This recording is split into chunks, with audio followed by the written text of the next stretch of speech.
గీతముల్ పాడరే క్రీస్తు కోజ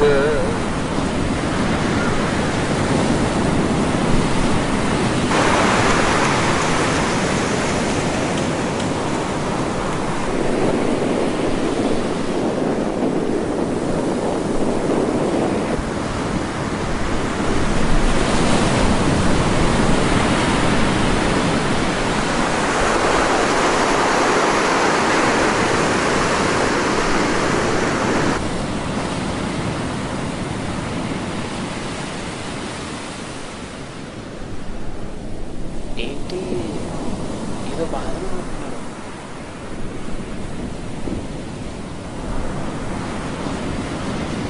hi brother, this is Morris. ఏంటి ఏదో బాధలు ఉంటున్నారు, నేను తెలుసుకొచ్చా? నేను కొత్తగా జాబ్ వచ్చి సిటీకి వచ్చాను. సండే వర్షిప్కి వెళ్దాం కదా అని బయటకు వచ్చాను. నేను 3 వారాలుగా చాలా చర్చికి వెళ్ళాను. నేను వెళ్ళిన ప్రతి చర్చిలోనూ లోపాలు కనిపిస్తున్నాయి. ఏ ఒక్క చర్చి కూడా వాక్యానుసారంగా నడిపించబడట్లేదు. ఎక్కడికి వెళ్ళాలో ఏం చేయాలో ఏం అర్థం అవ్వట్లేదు కదా. మనసంతా బాధగా ఉంది. నువ్వు చెప్పింది నిజమే అన్న. నువ్వే చర్చికల్లా నీకు ఇదే ప్రాబ్లం కనిపిస్తుంది. ఈ సిటీ అంతట్లో కల్లా వాక్యానుసారంగా నడబడే ఒకే ఒక చర్చ్ మాది. అవునా? అవునన్నా. తక్కెట్లో పక్కన బైబిల్ పెట్టి ఇంకో పక్కన మా చర్చిని పెట్టామంటే అలా బ్యాలెన్స్ అయిపోద్ది అంతే. నిజమా? తిరిగిలేదన్నా. ఈరోజు నా రూమ్కి వచ్చి అన్ని క్లియర్గా మాట్లాడుకుందాం. కాదని కన్నా ప్లీజ్. సరే, బయట నాకు కొంచెం పని ఉంది, చూసుకుని వస్తాను. సరే అన్న, నా ఫోన్ నెంబర్ తీసుకో.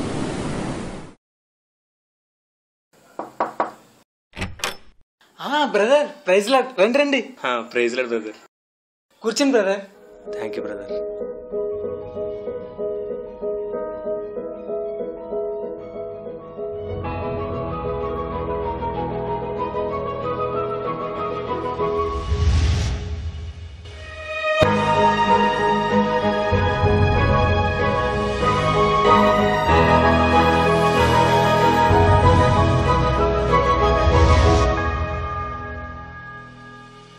చెప్పండి బ్రదర్, మీరు ఎలా రక్షించబడ్డారు? మీ ఫ్యామిలీ సంగతులు ఏంటి?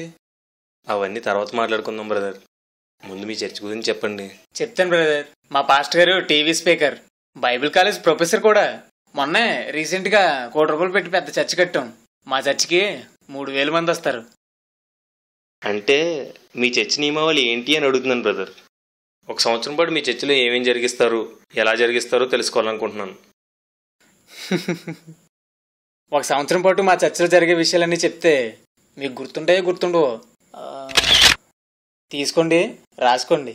Sunday morning 8 to 10 Sunday school, 10 to 1 worship, బుధవారం స్త్రీల కూడిక, శుక్రవారం ఉపవాస ప్రార్థన, ప్రతి నెల 2వ శనివారం సువార్త, మార్చిలో ఉపవాస కూడికలు, అక్టోబర్లో ఉద్యోగ కూడికలు, డిసెంబర్ 31 వాచ్ అండ్ సర్వీస్, జనవరి 1 కేక్ కటింగ్, ఫిబ్రవరిలో పర్ణశాలల పండుగ, మార్చిలో బసం బుధవారం, ఏప్రిల్లో మట్లాదివారం, Good Friday, run for Jesus, సమాధుల పండుగ, ఈస్టర్ పండుగ. డిసెంబర్ నెల అంతా ఒక్కొక్క రోజు ఒక్కొక్కరింటి దగ్గర సెమీ క్రిస్మస్, 25th చర్చ్ లో గ్రాండ్ క్రిస్మస్. ఇదన్నా 1 సంవత్సరం పాటు మా చర్చ్ షెడ్యూల్. ఎలా ఉంది అన్నా? నువ్వు ఎప్పుడైనా ఆర్సీఎం చర్చికి వెళ్తుంటావా? ఆర్సీఎం కా వెళ్ళనన్నా. పోనీ వాళ్ళు మీ చర్చికి వచ్చి వాక్యం చెప్తానంటే ఒప్పుకుంటారా? అస్సలు ఒప్పుకోమన్నా. మా పాస్టర్ గారు అయితే వాళ్ళ దరిదాపుల్లో కూడా రానవరు. ఆయనకు వాళ్ళంటే అస్సలు ఇష్టం ఉండదు. అవునా? ఎందుకని? అన్నా, నిన్ను చూసి నీకు చాలా తెలుసు అనుకున్నాను, కానీ నీకు తెలియాల్సింది చాలా ఉంది. అందుకే దేవుడు నీకు నన్ను పరిచయం చేశాడు. ఆర్సీఎం వారు చిలకరం బాప్తిసం ఇస్తారన్నా. అది వాక్యానుసారం కాదు. వాళ్ళు మరియాని ఆరాధిస్తారు. మరియాని ఆరాధించమని బైబిల్లో లేదు. సేవకులు పెళ్లి చేసుకోకూడదు అంటారు. బైబిల్ అలా చెప్పట్లేదు. యేసుక్రీస్తుకి విగ్రహం చేసి మొక్కుతారు. కొత్త నిబంధనలు అలా ఎవరూ చేయలేదు. ఇలా బైబిల్లో చెప్పబడినవే వాక్య విరుద్ధమైనవి ఎన్నో చేస్తుంటారు. అందుకే మేము వాళ్ళ జోలికి వెళ్ళం, వాళ్ళు మా జోలికి రానివ్వం. అన్నా, బైబిల్లో చెప్పబడినవి వాక్యవిరుద్ధమైనవి మనం చేయకూడదా? అస్సలు చేయకూడదు. బైబిల్కి ఏం చేర్చకూడదని ప్రకటన గ్రంథం చివరిలో రాశాడు కదన్నా. అందుకే వాక్యానికి ఏం కలపకూడదు, ఏం తీయకూడదు. నిజమే అన్నా. అన్నా, ఒకవేళ అలా కలిపినా తీసివేసినా ఏమవుతుంది? ప్రకటన గ్రంథం 22:18-19 ఈ గ్రంథమందున్న ప్రవచన వాక్యములను విను ప్రతి వానికి నేను సాక్ష్యం ఇచ్చినది ఏమనగా, ఎవడైనను వీటితో మరి ఏదైనను కలిపిన యెడల ఈ గ్రంథంలో రాయబడిన తెగుళ్లు దేవుడు వారికి కలుగు చేయును. ఎవడైనను ఈ ప్రవచన గ్రంథమందున్న వాక్యములలో ఏదైనను తీసివేసిన యెడల దేవుడు ఈ గ్రంథంలో రాయబడిన జీవవృక్షంలోను పరిశుద్ధ పట్టణంలోను వానికి పాలు లేకుండా చేయును. చూసావు కదన్నా, అందుకే వాక్యానికి ఏమి కలపకూడదు, ఏమి తీయకూడదు. అన్నా, ఆర్సీఎం వారు మరియను ఆరాధించడం వల్ల చాలా మంది అన్నిలు ఆర్సీఎం టెంపుల్కి వెళ్తున్నారు. మరియతో పాటు క్రీస్తుని కూడా ఆరాధిస్తున్నారు. బైబిల్లో చెప్పని పద్ధతులు పాటిస్తున్నప్పటికీ వారి ద్వారా కూడా క్రీస్తు ప్రకటించబడుతున్నాడు కదా. అంటే వాళ్ళ పద్ధతుల వల్ల కూడా ఒక విధంగా లాభమే జరుగుతుంది. అయినా తప్పేనంటావా? రిజల్ట్ ఏమొస్తుందన్నది విషయం కాదన్నా, ఆయన చెప్పాడా లేదన్నదే విషయం. ఆయన చెప్పిన దానికి ఏమి కలపకూడదు, ఆయన చెప్పిన వాటి నుండి ఏమి తీయకూడదు. ఓహో అన్నా, మన చర్చిలో కూడా కొన్ని బైబిల్లో చెప్పనివి జరుగుతున్నట్లు, చెప్పినవి జరగకపోతున్నట్టు నాకు డౌట్గా ఉంది. నీ డౌట్స్ అన్ని క్లియర్ చేయడానికే దేవుడు నీకు నన్ను పరిచయం చేశాడు. వరుసగా అడిగే మొత్తం క్లియర్ చేస్తా.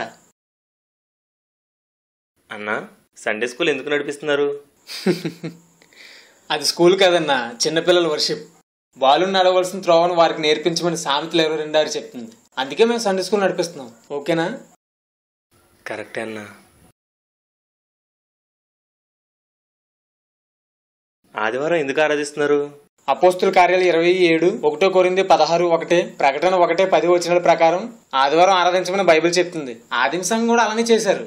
అందుకే మేము ఆదివారం ఆరాధిస్తాం. డౌట్ క్లియరా? ప్రతి వారం ఉపవాస ప్రార్థన ఎందుకు నిర్వహిస్తున్నారు? మత్తయి సువార్త 6:16 వచనం ప్రకారం ఉపవాసం ఉండడం ఆత్మీయ జీవితానికి చాలా అవసరం. అందుకే ఉపవాస ప్రార్థన నిర్వహిస్తున్నాం. ఓకేనా?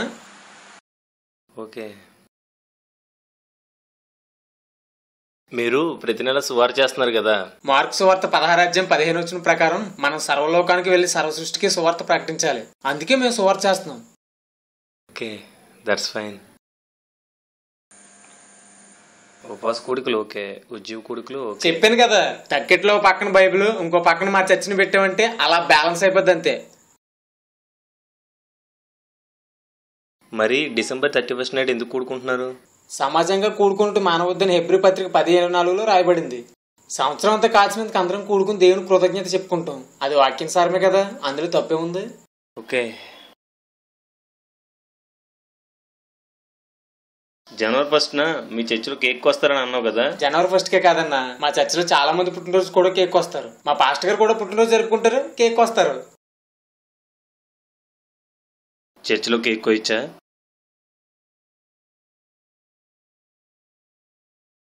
సమాజంగా కూడుకుని పాడమని, ఆరాధించమని, వాక్యం బోధించమని, వినమని, ప్రార్థించమని, రొట్టె విరచమని బైబిల్లో ఉంది. కేక్ కోయమని ఉందా?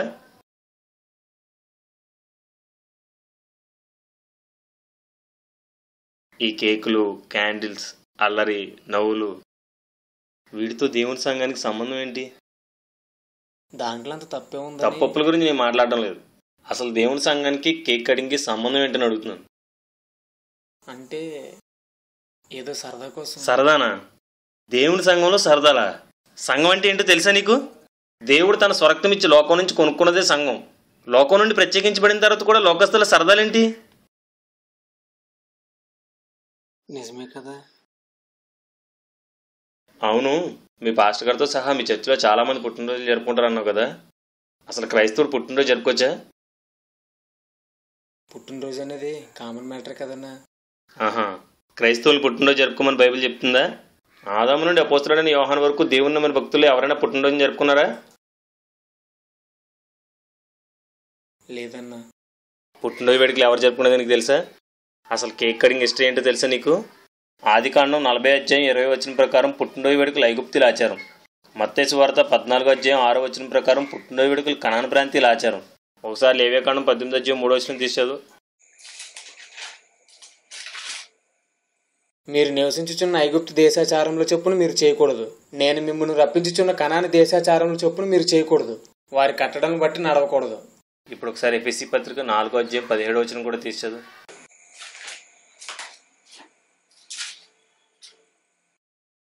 కాబట్టి అన్ని జనులు నడుచుకున్నట్లు మీరు ఇక మీదట నడుచుకోవలదని ప్రభువునందు సాక్ష్యం ఇచ్చుచున్నాను. అన్ని సాంప్రదాయమైన పుట్టినరోజు వేడుకలు క్రైస్తవులకు నిషేధం. ఎందుకంటే అన్యులు ఒక సంవత్సరం పాటు జీవించడానికి కారణం తమ గొప్పతనమే అనుకుని కొత్త బట్టలు ధరించి అందరూ విష్ చేస్తుంటే థ్యాంక్స్ చెప్తూ పార్కులకి సినిమాలకి వెళ్ళి ఎంజాయ్ చేస్తారు. కానీ మనం జీవించడానికి కారణం మన దేవుడు. సంవత్సరం అంతా కాచినందుకు ఆ రోజంతా ప్రార్థనలతోనూ ప్రభు కార్యాలతోనూ గడపాలి. కానీ కేకులు, కొత్త బట్టలు, విందులు, విహారయాత్రలు చేయకూడదు. పుట్టినరోజు వేడుక జరుపుకోవడం ఒక అన్ని సాంప్రదాయం. బైబిల్ చెప్పని దాన్ని, నిషేధించిన దాన్ని చేయడం పాపం కాదా? బోల్డంత సమయాన్ని, ధనాన్ని వృధా చేయడం అజ్ఞానం కాదా? క్రీస్తు పూర్వం నుంచి విగ్రహారాధికులైన రోమీయులు తమ పుట్టినరోజులకి పెళ్లి రోజులకి కేకులు కోసేవారు. ఆ తర్వాత కాలంలో గ్రీకు వారు తమ దేవత అయిన ఆర్తెమిదేవి పుట్టినరోజుకి కేకుల మీద కొవ్వొత్తులు వెలిగించి ఉత్సవాన్ని ఆర్భాటంగా జరిపేవారు. 19వ శతాబ్దం వచ్చేసరికి క్రైస్తవులు కూడా ఈ విగ్రహ సంబంధమైన ఆచారాన్ని కొనసాగించడం మొదలుపెట్టారు. ప్రస్తుతానికి ప్రపంచవ్యాప్తంగా ఇది ఒక అలవాటుగా మారిపోయింది. అన్ని జనుల కంటే క్రైస్తవులే ఈ అన్ని ఆచారాన్ని ఎక్కువగా కొనసాగించడం సిగ్గుచేటు. నేనెప్పుడు ఇదంతా ఆలోచించలేదన్నా. ఎంతకాలం మేము తప్పు చేసామన్నా. ఫిబ్రవరిలో పర్ణశాల పండుగ. క్రైస్తవులు ధర్మశాస్త్ర పండుగలను ఆచరించవచ్చా? ధర్మశాస్త్రం కూడా దేవుడు ఇచ్చాడు కదా. అలాంటప్పుడు ధర్మశాస్త్ర పండుగను ఆచరిస్తే తప్పెలా అవుతుంది? మీరు ధర్మశాస్త్రం అంతటినీ పాటిస్తున్నారా? ధర్మశాస్త్ర పండుగలన్నింటినీ ఆచరిస్తున్నారా? లేదు. మరి ఈ పండుగను మాత్రం ఎందుకు ఆచరిస్తున్నారు? తెలీదు. ఒకసారి లేవియాకాండం 23వ అధ్యాయం 42వ వచనం తీసి చదువు.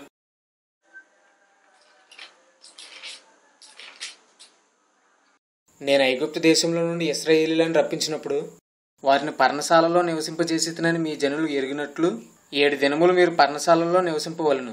ఇశ్రాయేలీయులలో పుట్టిన వారందరూ పర్ణశాలలో నివసింపవలను. గుడారాల్లో నివసించాల్సింది క్రైస్తవులా, ఇశ్రాయేలీలా? ఇశ్రాయేలీయులు. నువ్వు క్రైస్తవుడా, ఇశ్రాయేలీయుడివా? క్రైస్తవుణ్ణి. మరి నువ్వెందుకు గుడారాల పండుగను ఆచరిస్తున్నావు? తెలియదన్నా. క్రైస్తవులు ధర్మశాస్త్రాన్ని పాటించకూడదు, ధర్మశాస్త్ర పండుగలను ఆచరించకూడదు. రోమాపత్రిక 7:4, 10:4, 2 కొరింథీ 3:14, ఎఫెసీ 2:14 వచనాల ప్రకారం ధర్మశాస్త్రం క్రీస్తులో నెరవేర్చబడి సమాప్తి అయిపోయింది. కొలస్సీ పత్రిక 2వ అధ్యాయం 15వ వచనం ప్రకారం ధర్మశాస్త్ర పండుగలన్నీ క్రీస్తుకు ఛాయలు. క్రీస్తు వచ్చేసాడు కాబట్టి మనం ఇక ఛాయలైన ఆ ధర్మశాస్త్ర పండుగలను కొనసాగించకూడదు. మనం కొత్త నిబంధన సంఘం. కొత్త తిత్తుల్లో పాత రాక్షసం పోయకూడదు. కొత్త నిబంధనకి పాత నిబంధన కలపకూడదు. అలా కలిపితే ఏమవుతుందో నీకు తెలుసు అనుకుంటాను. పరలోకంలో పాలు పంపులు ఉండవు. చూడన్నా, యేసుక్రీస్తు శిలువ మీద చనిపోయి ధర్మశాస్త్ర నిబంధన సమాప్తి చేసి కొత్త నిబంధన అమలుకి తీసుకొచ్చాడు. అందుకే ఆ ధర్మశాస్త్ర నిబంధన పాటించవద్దని, ఆ పండుగలను ఆచరించవద్దని స్పష్టంగా రాయించాడు. ఈ గుడారాల పండుగనే కాదు, పస్కా పండుగ, ప్రథమ ఫలాల పండుగ, శృంగధ్వనుల పండుగ, జ్యేష్ఠపుత్రునికి వెల ఇవ్వడం, అమావాస్య ప్రార్థనలు, ఇలా ధర్మశాస్త్ర సంబంధమైన ఏ పండుగను మనం ఆచరించకూడదు. అలా చేస్తే పాపం.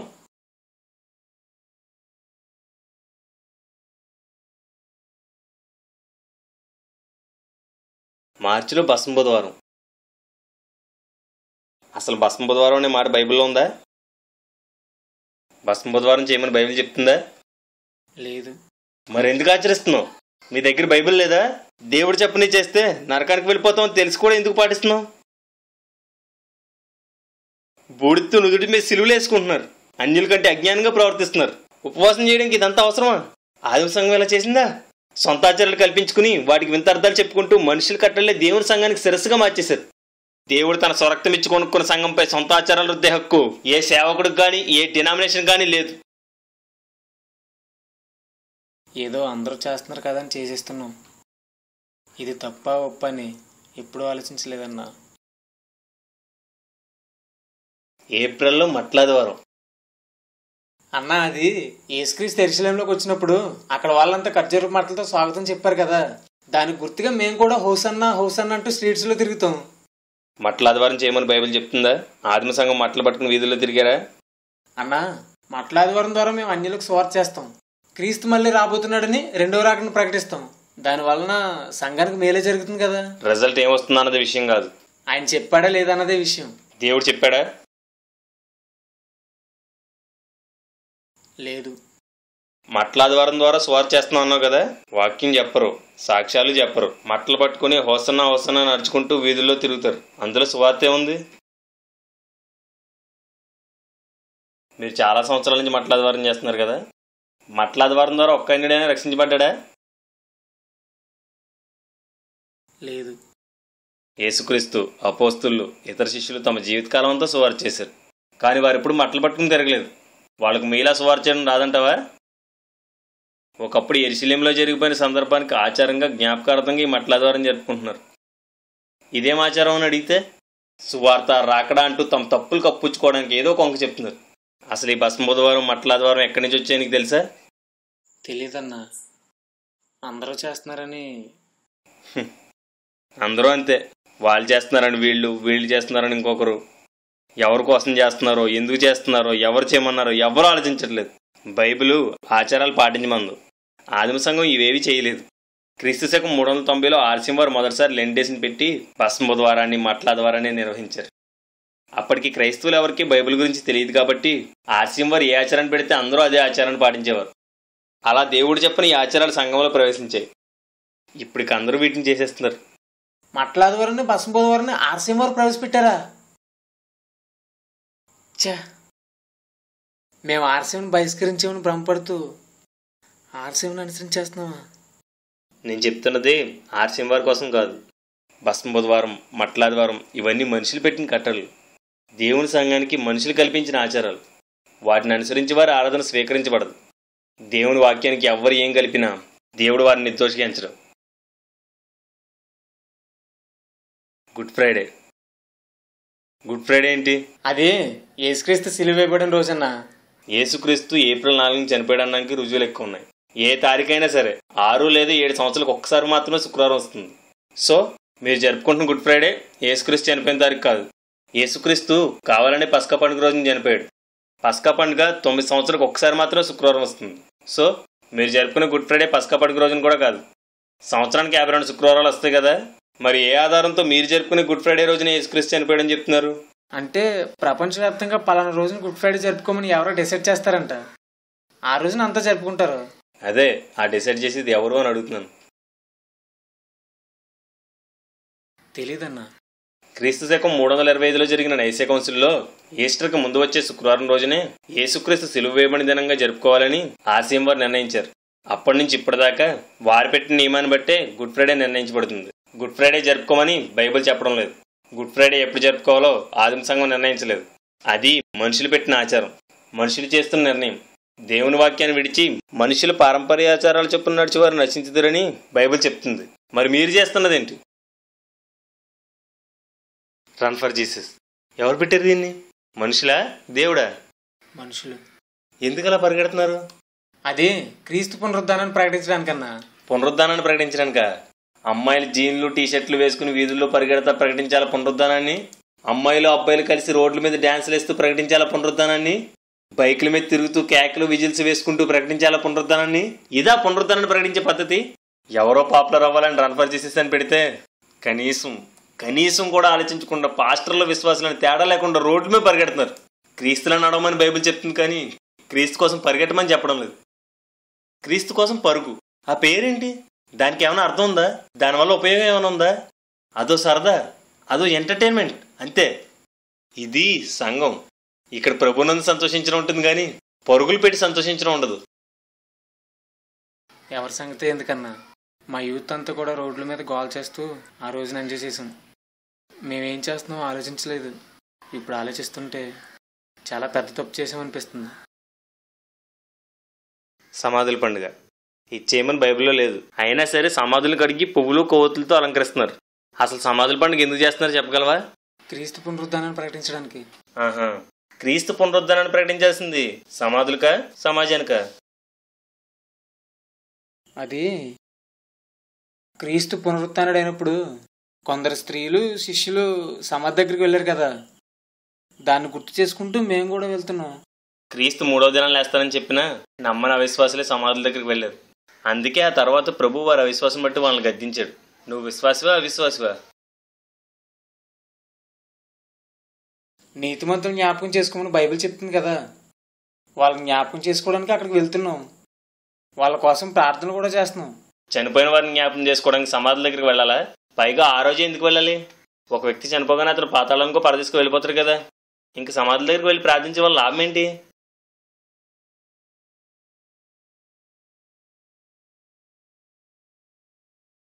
మనుషులు కల్పించుకున్న ప్రతి పద్ధతి వెనకాల కారణాలు ఉంటాయి, సంజయశీలు ఉంటాయి. కానీ అవన్నీ దేవునికి అవసరం లేదు. ఆయన చెప్పింది చేయాలి, చెప్పిందే చేయాలి. సమాధుల పండుగ అనేది చైనాలోని తైజు అనే విగ్రహాన్ని పూజించే ఫ్లోక్ మతస్థులు జరుపుకునే పండుగ. దాన్ని క్రీస్తు శకం 420లో ఆర్సిం వారి సంఘంలోని ప్రవేశపెట్టారు. అన్యులు కనుక ఇలా సమాధులను అలంకరిస్తుంటే వారు సమాధులను ఆరాధిస్తున్నారు అంటూ అభాసిస్తాం. కానీ మనం మాత్రం కొవ్వొత్తులు పువ్వులతో సమాధులను అలంకరించడానికి ఏమాత్రం వెనకాడం. సమాధులను అలంకరించడం అజ్ఞానం, చనిపోయిన వారి కోసం ప్రార్థించడం అవివేకం. సమాధుల పండుగ ఒక అన్ని సాంప్రదాయం. అన్ని సాంప్రదాయాల్ని వ్యర్థమైన వాటిని అనుసరించే వారికి తీర్పు తప్పదు. ఈస్టర్. ఈస్టర్ అంటే ఏంటి? పునరుత్థాన పండుగ. ఏ డిక్షనరీలోంచి తీసి ఈస్టర్ అంటే పునరుత్థాన పండుగ అని చెప్తున్నావు? ఈస్టర్ అంటే పునరుత్థాన పండుగ కాదా? ఈస్టర్ అంటే పస్కా. అది ఇశ్రాయేలీలు జరుపుకునే పండుగ. 7 రోజుల పాటు జరిగే పస్కా పండుగలో వచ్చే ఆదివారాన వారు ఈస్టర్ విందుని జరుపుకుంటారు. ఇశ్రాయేల్ పండుగలు క్రైస్తవులు ఆచరించవచ్చా? ఈస్టర్ పండుగను జరుపుకోమని బైబిల్ చెప్తుందా? లేదు. ఈస్టర్ అనేది ధర్మశాస్త్ర పండుగ. ఇంచుమించు ప్రతి చర్చిలోనూ ఈస్టర్ రోజున విందు చేసుకుని పస్కా పండుగను ఆచరిస్తున్నారు. గలతీ పత్రిక 4వ అధ్యాయం 10వ వచనం 19వ వచనం ప్రకారం ధర్మశాస్త్ర పండుగలను ఆచరించి ఏ ఒక్కడో అసలు క్రైస్తవుడే కాదు. మనం మన దృష్టికి క్రైస్తవులం, దేవుని దృష్టికి కాదు. చివరగా క్రిస్మస్ రోజున ఏం చేస్తారు? క్రీస్తుకు పుట్టినరోజు చేస్తాం. క్రీస్తు పుట్టినరోజు చేసుకున్నాడా? లేదు. ఆయన శిష్యులైన పుట్టినరోజు చేశారా? లేదు. మరి మీరెందుకు చేస్తున్నారు? తెలీదు. క్రీస్తు ఎప్పుడు పుట్టాడు? డిసెంబర్ 25న. క్రీస్తు డిసెంబర్ 25న పుట్టాడనడానికి బైబిల్ అంతట్లో ఒక వచనాన్ని గాని చరిత్ర అంతట్లో ఒక ఆధారం గాని చూపించగలవా? అసలు ఈ క్రిస్మస్ ఎప్పటి నుంచి ప్రారంభమైందో తెలుసా? తెలీదు. కనీసం ఎవరు ప్రారంభించారో తెలుసా? తెలీదు. మీ పాస్టర్ గారు చెప్తున్నారు కదా అని చేసుకుంటూ పోతున్నావు. ఇలా ఎందుకు చేస్తున్నావు అనే కనీస జ్ఞానం కూడా నీకు లేదా? రోమీలు సూర్యుని ఆరాధించేవారు. వారు సూర్యుని ది అన్కాంకరర్స్ అని పిలుచుకునేవారు. తమ ఆరాధ్య దైవమైన సూర్యుడు డిసెంబర్ 25న పుట్టాడని వారి నమ్మకం. అందుకే ప్రతి సంవత్సరం డిసెంబర్ 25న సూర్యుడికి అత్యంత వైభవంగా పుట్టినరోజు వేడుకలు జరిపేవారు. క్రీస్తు శకం 320లో రోమా చక్రవర్తి క్రీస్తే దేవుడని రక్షకుడని తెలుసుకున్నాడు. పూర్వం నుండి వైభవంగా జరపడుతున్న సూర్యుని పుట్టినరోజు వేడుకలు ఆపలేక డిసెంబర్ 25ను క్రీస్తు పుట్టినరోజుగా ప్రకటించి దానికి క్రిస్మస్ అని పేరు పెట్టారు. వాక్య జ్ఞానం కానీ ఆత్మ నడిపింపు కానీ లేని నాటి క్రైస్తవులు చక్రవర్తి నిర్ణయానికి మద్దతు తెలిపారు. కానీ కొందరు నిజ క్రైస్తవులు క్రీస్తు పుట్టినరోజు జరపడాన్ని, అది సూర్యుడు పుట్టినరోజుని క్రీస్తు పుట్టినరోజుగా ప్రకటించారని తీవ్రంగా వ్యతిరేకించారు. కానీ నాటి అధికారం వీళ్ళ పోరాటాన్ని అణిచివేసి అసత్యాన్ని గెలిపించింది. అప్పటి నుంచి ప్రతి సంవత్సరం అన్యులు తమ దేవతలకు ఎలాగైతే జన్మదిన వేడుకలు జరుపుతారో అలాగే క్రైస్తవులు కూడా క్రీస్తుకు జన్మదిన వేడుకలు జరపడం ప్రారంభమై నేటికి కొనసాగుతుంది. అన్యులు తమ దేవతలకు చేస్తున్నట్లు మీరు మీ దేవునికి చేయవద్దని ద్వితీయోపదేశకాండం 12వ అధ్యాయం 4వ వచనం చెప్తుంటే, అన్యుల పండగలాగే డ్యాన్సులు, ఊరేగింపులు, బాణాసంచా, లైటింగ్లు, కేకులు, క్యాండిల్ సర్వీసు, డెకరేషన్లతో క్రిస్మస్ ప్రపంచమంతా జరపబడుతుంది. క్రిస్మస్ అంటే క్రీస్తుని ఆరాధించడం కాబట్టి ఉపవాస కొడుకులు, ఉద్యోగ కొడుకుల్లాగా క్రిస్మస్ పేరుతో ఆరాధన కొడుకులు పెట్టడంలో తప్పులేదు. కానీ క్రిస్మస్ను పండగగా క్రీస్తుకు పుట్టినరోజుగా చేయడం మాత్రం ఘోర పాపం. క్రిస్మస్ రోజున క్రీస్తు నేడు పుట్టును హల్లెలూయ అంటాం. ఈస్టర్ రోజున క్రీస్తు నేడు లేచిన హల్లెలూయ అంటాం. ఏంటి అజ్ఞానం? ఇది తప్పు అని వాక్యానుసారంగా చూపించిన ఒప్పుకోం. ఏంటి మూర్ఖత్వం? నాశనానికి వెళ్ళిపోతున్నామని తెలిసినా మన మార్గాలు మార్చుకోం. ఏంటి గుడితనం? ఎవ్వరికీ బైబిల్ అవసరం లేదు. పండగలు, ఆచారాలు కావాలి, సరదాలు, సంబరాలు కావాలి, బిరుదులు, గుర్తింపులు కావాలి. సంఘం నానాటికి దిగజారిపోతుంటే ఈ పరిస్థితిని మార్చాలన్న భారం కానీ బాధ్యత కానీ ఎవ్వరికీ లేదు.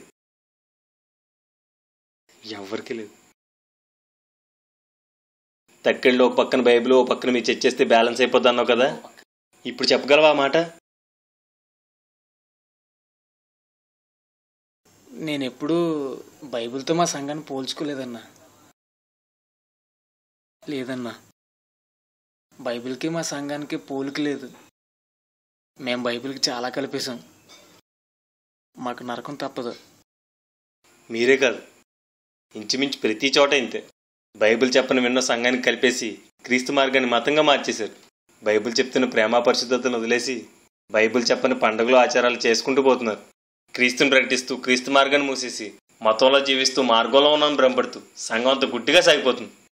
ఒక పక్కన ధర్మశాస్త్ర ఆచారాలు, మరో పక్క అన్ని సాంప్రదాయాలు, ఇంకో పక్క మనుషులు కల్పిత పద్ధతులతో సంఘాలన్నీ నిండిపోయాయి. ఇప్పుడు నేను ఎక్కడికి వెళ్ళాలి? ఏ సంఘం నన్ను క్రీస్తు మార్గంలో నడిపించగలదు? మీ సంఘానికి వస్తాను, నన్ను క్రీస్తు మార్గంలో నడిపించగలవా?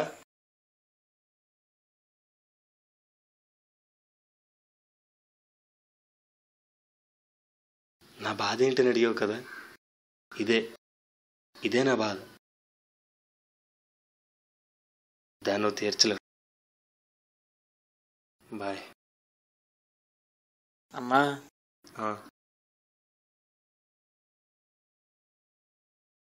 నేను వెళ్ళే చర్చి నన్ను పరలోకం నడిపించలేదు.